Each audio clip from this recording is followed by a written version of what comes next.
Աստծո արքայության կարևոր բանալիներից մեկն էլ հնազանդությունն է, որը բացում է Աստծո արքայության դուռը։ Հնազանդվել նշանակում է սիրել, նշանակում է նույնանալ եւ նույնացնել Աստծո կամքը քո կյանքի մեջ։ Ով որ հնազանդվել գիտի Աստծո կամքին, նա չի տառապում այս կյանքում, որովհետև առաջացած դժվարությունների, փորձությունների ժամանակ ասում է. «Տեր Աստված, թող քո կամքը լինի», եւ ոչ թե խառնվում է իրար ու ասում է. «Բա հիմա ես ինչ անեմ, ինչպես կողնորոշվեմ»։ Այլ ինչ էլ որ լինի, ասում է հետեւյալը, ինչպես որ Սուրբ Հայրերի ամենօրյա աղոթքն է. Տեր Աստված, տուր ինձ հոգու խաղաղությամբ դիմավորել այն ամենը, ինչ որ կբերի ինձ այսօրը։ Այսինքն ինչ էլ որ կլինի, կլսեմ, կտեսնեմ կամ իրավիճակում կհայտնվեմ, սովորեցրու ինձ խաղաղության մեջ այդ ամենը ընդունել, որովհետև երբ որ քո հոգու խաղաղությամբ, այսինքն ներքին ներդաշնակությամբ Աստծո հետ հազոր կապի արդյունքում ես դու մի բանը դիմավորում, հենց իր մեջ եղած բացասականը զինաթափվում է տեղում, որովհետև փորձունը գալիս է ու տեսնում է, որ այս մարդը Աստծով է կանգնած իր առջև եւ իր գործիքները, որոնցով որ պիտի քեզ վնասեր, չի կարողանում օգտագործել, որովհետև տեսնում է, որ արարիչը թիկունքին կանգնած է եւ հենց այդտեղ փախչում է ու թողնում իր բացասական ծրագիրը։ Իսկ սա ինչի արդյունքում է լինում։ Սա լինում է քո հնազանդության արդյունքում։ Աստված ինքն էլ իր հերթին է սիրով պատասխանում մեր իր հանդեպ ունեցած սիրուն եւ նվիրվածությանը։ Չի կարող մարդը Աստծուն սիրել եւ լիարժեք նվիրված լինել եւ Աստված իր զավակին տեր չկանգնի։ Դա մենք ինչու ենք ասում Տեր Աստված, արարիչ, որովհետեւ հասկանում ենք, որ այս աշխարհի արարչության ստեղծողը Աստված ինքն է։ Մի մասնիկն էլ ես եմ։ Ուրեմն ես իմ կյանքը պահ եմ տալիս Աստծուն, թե այս աշխարհի համար, թե հավիտենական կյանքի համար։ Իսկ այդ սիրո ու հնազանդության փորձառությունը, որը դու ապրում ես, սա էլ տալիս է քեզ հնարավորություն, որ ինքդ էլ վայելես Աստծո սերը։ Ստացվում է սիրողի սեր եւ սիրվողի սեր։ Չէ՞ որ մենք բոլորս էլ այս կյանքում ակնկալում ենք, որ սերը լինի փոխադարձության սկզբունքի հիման վրա։ Փոխադարձության սկզբունքը այն է, երբ որ դու սիրում ես ու սիրվում ես։ Այս աշխարհի տրամաբանության մեջ հաճախ այդ իրականությունը կարող է խախտվել, որովհետև մարդիկ կարող են շահադիտական նպատակներով կարճաժամկետ ունենալ դրական վերաբերմունք կամ հրապուրանք կամ ցույց տալ ինչ-որ մի պահված, բայց երկարաժամկետի մասով ուղղակի գլխիվայր շրջել ամեն բան, բայց Աստված հավատարիմ է։ Մնում է, որ դու հավատարիմ լինես իրեն եւ այդ փոխադարձության սկզբունքի սերը միշտ պահվի։ Աստված ներող ու սիրող է։ Դու պիտի լինես, մենք պիտի լինենք ինքներս մեզ կատարելագործության ճանապարհով տանող մարդիկ։ Իսկ ինչպես է գնում այդ կատարելագործության ճանապարհը։ Կատարելագործության ճանապարհը նման է գնացքի ռելսերի, որի վրա կան վագոններ։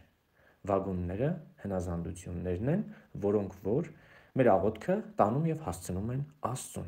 Եվ հաճախ կարող է հնազանդության ճանապարհները նաեւ անհարթ լինել, որովհետեւ երբ որ դու փորձում ես լիարժեքորեն Աստծո կամքին հնազանդվել, այնտեղ գլուխ է բարձրացնում եսը, էգոն, որին ձեռ չի տալիս քո կապը, քո սերը, քո հարգանքը, Աստծո կամքի կատարումը, նա չի ուզում այդ ամենը։ Նրան ձեռք չէ տալիս, որովհետև դու այդպես կազատագրվես գերությունից եւ կդառնաս Աստծունը։ Ինքը պարապ կմնա։ Հիմա տեսեք, որտեղ է բնակվում Աստված, որ սրտերում է բնակվում Աստված։ Աստված բնակվում է այն սրտերում, որոնք որ խոնար են։ Ի վերջո խոնար սիրտ կարող է լինել տվյալ քաղաքի ամենահետին թաղամասի մի խրճիթի մեջ կարող է բնակվել այդ ամենախոնար սիրտը, ամենախոնար սիրտ կարող է բնակվել պալատի մեջ, էական չէ։ Կարևորն այն է, որ ամենախոնար սիրտ լինի, որտեղ Աստված կբնակվի եւ դա կդառնա իր երկինքը։ Հաճախ ասում են, որտեղ է երկինքը։ Վերևում։ Երկրագույնը կլոր եւ ամեն ուր երկինք կա։ Հոգևոր երկինքը մարդու սիրտն է, որովհետև ավետարանում երանելի են նաև այն մարդիկ, ովքեր սրտով մաքուր են։ Մաքուր սրտի մեջ Աստված է բնակվում։ Դրա համար մենք մեզնից դուրս ենք նետում աշխարհային չար, վատ սովորույթները, մեր այսպես կոչված շակերտյալ սկզբունքները, որոնք որ աշխարհի տրամաբանության մեջ են, եւ հրաժարվելով եսից տեղ ենք ազատում, բացում Աստծո բնակության համար։ Ի վերջո, եսը պահակ է կանգնում սրտի դռան առջև, որ թույլ չտա, որ հեզոխոնար Քրիստոսը ներս գա։ Իսկ մենք ինչ ենք ասում։ Մենք ասում ենք Տեր Աստված, ինչը քեզնից չէ,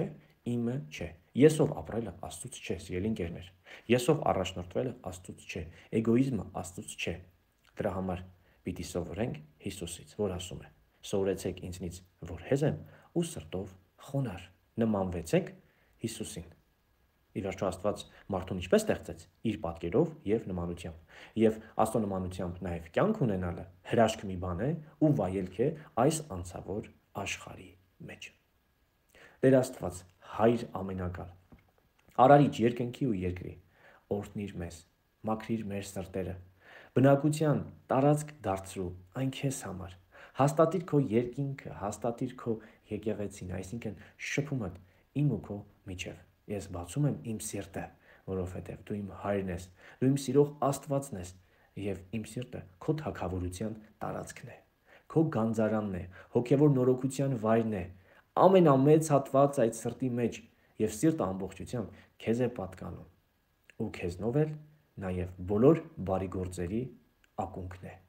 ուրիշներին հոսող աղբյուրի ակունքն է, որովհետև դու ես բնակվում այդ սրտի մեջ։ Դու արարիչն ես այդ սրտի, դու արարիչն ես իմ կյանքի, իմ բարի գործերի։ Շնորհակալ եմ բոլոր բարիքներիդ համար։ Շնորհակալ եմ, որ ներելով ու հանդուրժելով ինձ հասցրել ես այսօրվան, Հայր ամենակալ, Արարիչ երկնքի ու երկրի։ Զորացրու ինձ, առաջնորդիր եւ թող միասին մենք հասնենք հրաշք հաջողությունների այս անցավոր աշխարհում։ Դու բնակվիր իմ սրտի մեջ ու թող այնտեղ լինի երկինք, որ հավերժապես էլ արքայությանդ բանալին, որ հնազանդությունն է, բացի արքայության դռները, ու մենք հավիտենապես շարունակենք մեր միասնական կապը։ Չէ՞ որ ես քո մի մասնիկն եմ, դու իմ արարիչ հայրը, ու մենք միասին զորեղ ենք։ Ամեն ինչ կարող եմ ինձ զորացնող Քրիստոսով։ Ամեն։